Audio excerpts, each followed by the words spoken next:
The Ashbringer, possibly the most known and legendary sword in World of Warcraft lore. Hello, my name is Andrew, and welcome to the first ever WowTalk, where we cover a vast range of WoW topics. Today, we're going to be covering the Ashbringer. Here's some background information about this legendary weapon in World of Warcraft. The Ashbringer is the sword of former High Lord Mograine of the Scarlet Crusade. The blade was named after Mograine and his uncanny ability to smite the undead to nothing but a flurry of ash. Mograine was betrayed and murdered by his son Renault with the sword. Recently it has been discovered that Mograine was reincarnated as a Death Knight by the witch Kel'Thuzad, and he still possesses Ashbringer, although it has been defiled by his murder and transformed into corrupted Ashbringer. However, you might ask, who is Kel'Thuzad? Kel'Thuzad is the final boss of Naxxramas, a Wrath of the Lich King dungeon who holds many precious drops. Not all that much to the guy, he's just a Death Knight and he revived Mograine, right? No. He himself took a very deep interest in the sword Ashbringer, which is believed to be the reason why he resurrected Mograine. Now, if you've played a Death Knight, you know who Mograine is, but some may not. Alright, on to our next topic, the corrupted Ashbringer. You may know people with it to this day. Maybe they have it transmogrified onto their current weapon. This sword is what is left of the original Ashbringer, corrupted after Mograine's death as he was turned into a Death Knight.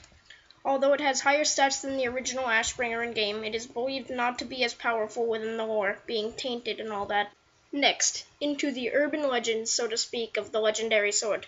The first mention of Ashbringer by an NPC in-game was by Caretaker Alan in the Eastern Plaguelands.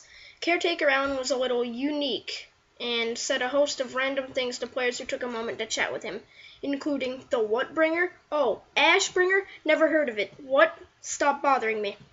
The mention of the item created a flurry of speculation on the actual existence of the legendary sword in-game and how it could be obtained.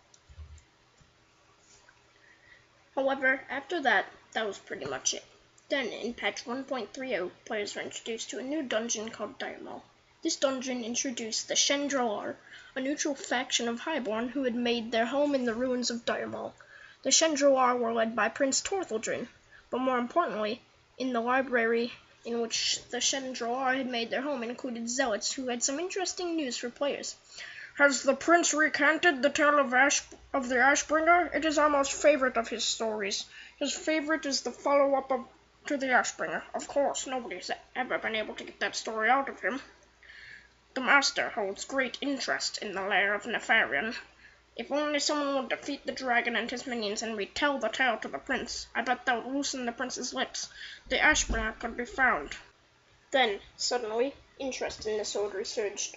Although Blackwing Lair had not been implemented yet, players could already turn in Anoxia's head for valuable quest rewards. Perhaps the head of Nefarian would give some sort of clue as to Ashbringer's location when turned in to the prince. Later, in patch 1.5, battlegrounds were introduced. In Alterac Valley, players could loot dead players for random items required to summon ancient creatures that would defend their side.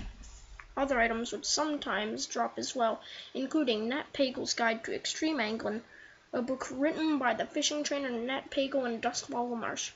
The flavor text reads, "This book is missing every page but the last." As far as that last page goes, it read, "And so, that's where you'll find the legendary sword of the Scarlet High Lord Ashbringer. Ain't it amazing what you run into in an ordinary day of fishing?" Then players started fishing in random spots, hoping to bring up the legendary Ashbringer and all that good stuff. Once more, the flurry of speculation arose. This time, accompanied by fishing galore. As players assumed that the Ashbringer was probably fished up somewhere in the Plaguelands, this was proven by players with the fact that a thoroughly read copy of Nat Pagel's Extreme Angling dropped in Diremall. This book wasn't a readable item, but surely if it mentioned the Ashbringer and Diremall mentioned the Ashbringer, then Nat Pagel knew what he was talking about and the sword must be in a lake. Yet after time, players were again left with nothing to suggest that the item actually existed. But with the introduction of patch 1.6 and the implementation of Blackwing Lair, suddenly it was possible to obtain the head of Nefarian. Players that were successful in killing the dragon took the head to Prince Torthildrin, and nothing happened. No notes, no quests, no clues to where the sword actually was. This did not stop speculation on the sword's existence, and players worked feverishly on several theories, one of which involved two NPCs in the Western Plaguelands, both with fairly similar stories. The first was Bardu Sharpeye, a Tauren who made his home at the bulwark that bordered Tirisfal Glades and the Western Plaguelands. Hello. I've set up camp here at the bulwark to make my preparations for my journey into the Plaguelands. I've heard a rumor that a great human wizard took up residency in Hearthglen not terribly long ago.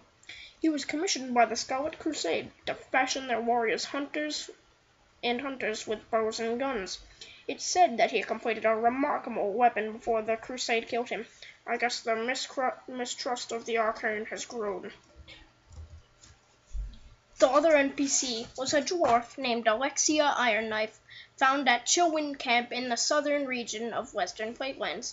Like Bardu, she offered no quests or services, but her story was oddly similar to the Taurens. Greetings! Don't have too much time to talk. I'm just using Chillwind as a camp to get some rest before heading to Hearthglen. I've heard word before they went crazy, the Scarlet Crusade had a mage working for them who was trying to create powerful bows and guns for the soldiers. I'm not sure if he succeeded or not. The Crusade killed him before any of his finished product made it out.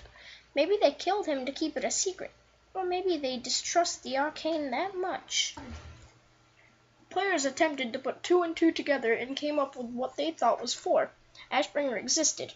It was created by a mage who had been killed by the Scarlet Crusade for some unknown reason, and the secret of the sword lay dead with the mage, wherever he was. Around this time, that players pointed out a curious item that dropped in the Western Plaguelands called Timolene's Phylactery, which dropped off a large vile slime in the Weeping Cave of the Western Plaguelands. However, this slime was curious. It had a mana bar, and it also had the following spells: Arcane Bolt, Arcane Explosion, and Crimson Fury. Mage attacks: Crimson Fury, Scarlet Crusade. Players leaped to the next logical conclusion. Timolene was the mage referenced by the NPCs, and somehow he died, perhaps at the hands of the Scarlet Crusade, and then raised by a necromancer such as a witch. A necromancer like, say, Kel'Thuzad? Yes, the person who revived Mograine. It all makes sense now. Well, sort of, yes. Timolene's Phylactery was unique in BOP. It didn't start any quests or give any flavor to indicate exactly what it was for. Perhaps you had to take it to the Prince in Diremall or to Nat Pagal. Unfortunately, all speculation halted with the release of patch 1.7, as Timolene's Phylactery was removed from the game. Players continued to search, unwilling to believe that the item that had been referenced and hinted at for so long simply didn't exist. Eventually, a European GM admitted that the weapon was not in-game, but this admission was followed by a confirmation by Ionix. It's true that currently Ashbringer is not in the game, although one day in the future it will be, but not until there is an awesome, legendary item for casters.